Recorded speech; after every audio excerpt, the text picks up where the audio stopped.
have zero questions. What is the highest technique you hope to achieve? To have no technique. Very good. To have no technique. Very good. Disiplina bitbit sa pagpasok sa laro.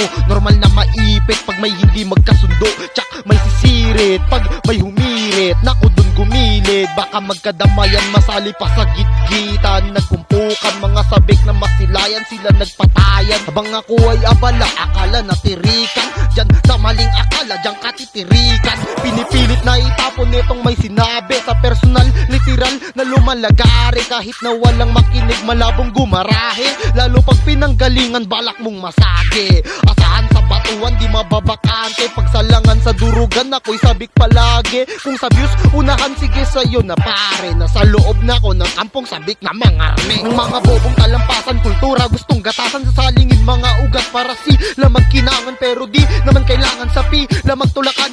Aabot ka pa rin basta sa tamang proseso. Yan, madadapa, tumayo, lumingon ka ulit. Palalain ang pananabik, magbitbit ka sa pagbabalik. Sa pagbalik na patigit ka sa kahapon. Palaga ng hamon, huwag kang papalamon. Patunayan masigit ka paki sa kahapon. Lumabas sa kahon, patalas ibaon. Sa lupa mga paasa, mga letra malulong. Sundan mo mga bakas na nakita sa putikan. Baka daan yan palabas ng mga naunang dumaan.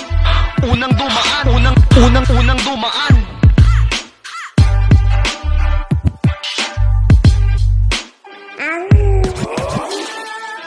What are your thoughts when facing an opponent? There is no opponent. Then why is that? Because the word I does not exist. Pero pagalang, dapat yan laging unang dala. Sa pagsalang, dapat laging magpakumbaba ng magulantang. Pag ikaw naman ang manguga nang masabi nilang yung tahimik na tao ay may pandarang pala. Diba iba kakaiba, mga barang kinasadi, magiba, mga tinipati pa, mapapamura ka. Bubulag tapag na bulaga, sige dapa ka na, kapaka na, ano nakapa mo ba? Di mo kailangan na manapak para makausad ka. Pa isa-isang akbang, huwag kang magmamadali. Huwag biglang magyayabang, baka matalo sa uli. Saka na lang mga gat pag may nakitang may mali. Para pag nagturuan, ikay panalo sa huli. Yan ang gulang, sa kaawayan ginagawa. Hindi sa kaibigang sa tabi di nawala. Respeto pakisama, dapat lagi mong dala. Wala sa pakapalan ng pitaka ang saya. At normal lang mabigo, basta natututo ka. Kesa hindi nagkakamali pero walang ginagawa. At pag narating mo na ang gusto mo na maging, laging magpakumbaba, huwag kang magmamagaling.